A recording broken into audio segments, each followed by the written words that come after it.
Hello friends, आज हमारे साथ जुड़े हैं doctor Rakesh Joshi, senior I consultant eight Surya I care centre. तो सर, आज हम बात करेंगे स्टाई के बारे में। सर, आप बताइए कि स्टाई होती क्या है। स्टाई हमारी आँखों में होने वाली एक बहुत ही कॉमन इन्फेक्शन है जिसे हम सब ने अपनी ज़िंदगी में कभी ना कभी झेला होगा। ये हमारी आईलिड्स में स्टेफाइलोकोकस नामक बैक्टीरिया द्वारा होती है और इसमें पेन होता है, आँखों में स्वेलिंग आती है, रेडनेस आती है और डिस्चार्ज आता है। सुबह उठने पे आँख चिपकी हुई भी मिलती है। स्टाई को आम भाषा में हम आँख की फुंसी भी कह देते हैं या ठेठ लैंग्वेज में इसे हम कहते हैं गुहेरी। आँखों में गुहेरी निकल आई है। अब ये स्टाई दो प्रकार की होती है। एक होती है एक्सटर्नल स्टाई, जो कि हमारे ऑयल ग्लैंड्स ऑफ ज़ाइस जो होते हैं उनकी सुपरेटिव इन्फ्लेमेशन, या जब इन ग्लैंड्स में बैक्टीरिया, स्टेफाइलोकोकल बैक्टीरिया की इन्फेक्शन हो जाती है तो वो स्टाई बना देती है और ये पलक के बाहर की तरफ फुंसी की तरह हमें दिखती है और इसमें आई में पेन भी होता है।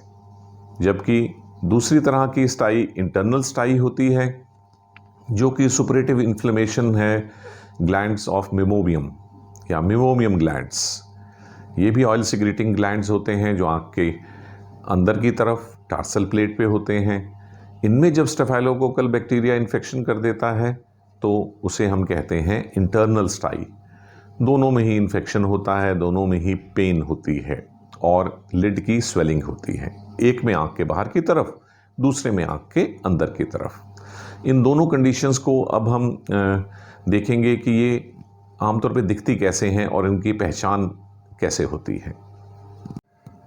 तो फ्रेंड्स, जैसे कि यहाँ हम इस पेशेंट में देख सकते हैं, ये आईलिड, अपर आईलिड में बाहर की तरफ ये पीला पीली सी गांठ, जिसे फुंसी या गुहेरी बोलते हैं, ये पेशेंट को हुआ है।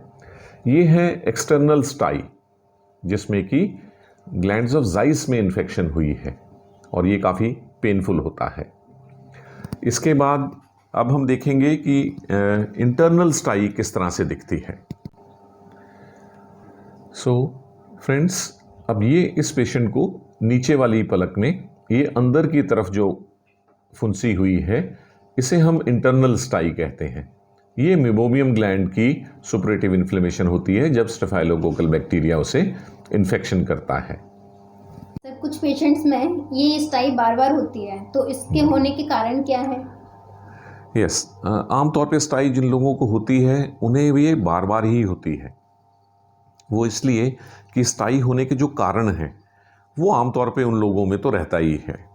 अब यदि सबसे पहले कारण की बात की जाए तो वो है आपकी पर्सनल हाइजीन, जिसमें आई हाइजीन शामिल है। कुछ लोगों की ये बहुत आदत होती है कि वो बार बार अपने मुंह को रुमाल से या हाथों से मलते हैं या आँखों को मलते हैं, जिससे अगर उनके हाथ साफ नहीं होते तो ये इन्फेक्शन उनकी आँखों में चल जाती है। इसके अलावा जो लोग डायबिटिक होते हैं, अगर वो अपनी शुगर कंट्रोल में नहीं रखते हैं तो उन्हें भी शरीर की और जगह फुंसियाँ होने के साथ साथ आँखों में स्टाई होने की प्रॉब्लम भी रहती है। इसके अलावा जो लोग ऑयली फूड ज़्यादा लेते हैं और जिनके ब्लड में कोलेस्ट्रॉल की मात्रा ज़्यादा होती है, उन लोगों में भी स्टाई होने के चांसेस काफ़ी ज़्यादा रहते हैं। इसके अलावा जिन लोगों को चश्मा लगा हुआ है, यानी कि उनकी आंखें कमज़ोर हैं और उन्हें चश्मा पहनना चाहिए, लेकिन वो किसी कारणवश, शर्म की वजह से या किसी और कारणवश चश्मा नहीं पहनते, तो ऐसे लोगों में भी स्टाई होने के चांसेस बहुत ज़्यादा हो जाते हैं। तो हमें ज़रूरी है कि इन सब कारणों को अपने साथ ना रखें ताकि आपको बार बार स्टाई ना हो। सर, आपसे ये पूछना था, कई पेशेंट जिनको स्टाई हो जाती है तो वो मंदिर से टीका लगा लेते हैं हनुमान जी का, तो वो कारगर होता है स्टाई के लिए। ये स्थिति हमारे सामने बहुत बार आती है। हमारे पास जो भी पेशेंट स्टाई के आते हैं, आम तौर पे वो स्टाई होने के 2, 4, 6 दिन बाद आते हैं और इससे पहले वो सबसे कॉमन जो घरेलू उपाय, जिसे वो सोचते हैं घरेलू उपाय है, उसे इस्तेमाल कर चुके होते हैं। और ये करते हैं कि मंदिर जाके हनुमान जी की मूर्ति के ऊपर जो ऑरेंज कलर का पेस्ट लगाते हैं पंडित जी, जिसका कि टीका लगाया जाता है माथे पे, उसे लोग आँख की पलक में लगा देते हैं जहाँ स्टाई हुई होती है। तो व्यूअर्स, आपको हम ये ज़रूर इस वीडियो के द्वारा बताना चाहेंगे कि ये बिल्कुल भी स्टाई का किसी प्रकार का इलाज नहीं है। इससे फ़ायदा तो बिल्कुल नहीं होता, लेकिन ज़्यादातर केसेस में नुकसान ज़्यादा होता है।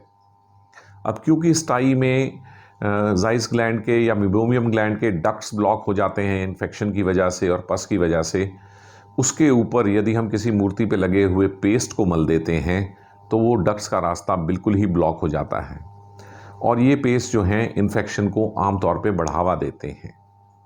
तो कृपा करके कभी भी स्टाई होने पे इस तरह का कोई टोटका इस्तेमाल ना करें।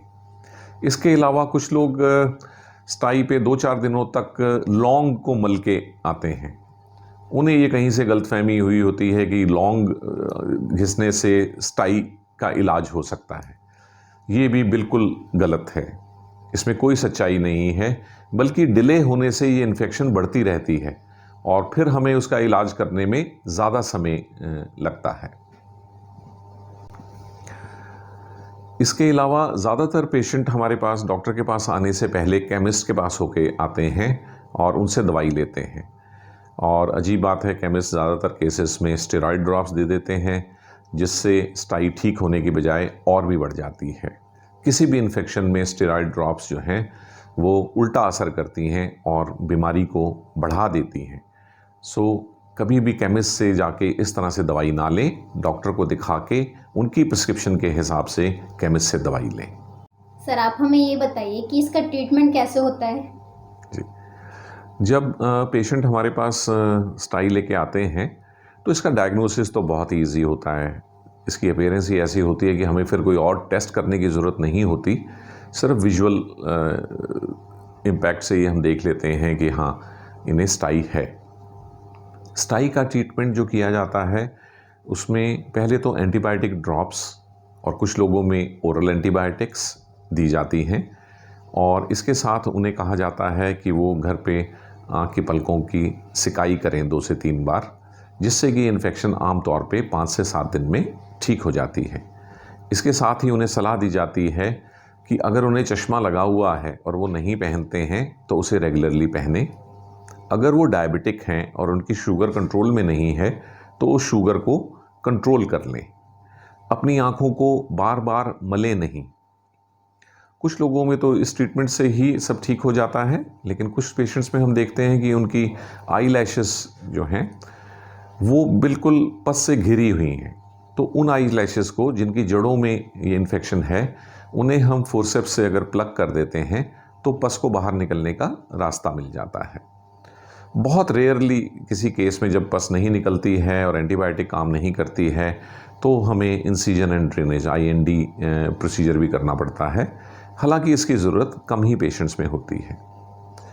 सो पेशेंट्स, क्योंकि ये बीमारी हाइजीन से रिलेटेड है तो अपने पूरे शरीर की सफाई का ध्यान रखें, अपनी आँखों को बार बार छुएं नहीं, उन्हें मले नहीं और स्टाई को होने से बचाएं।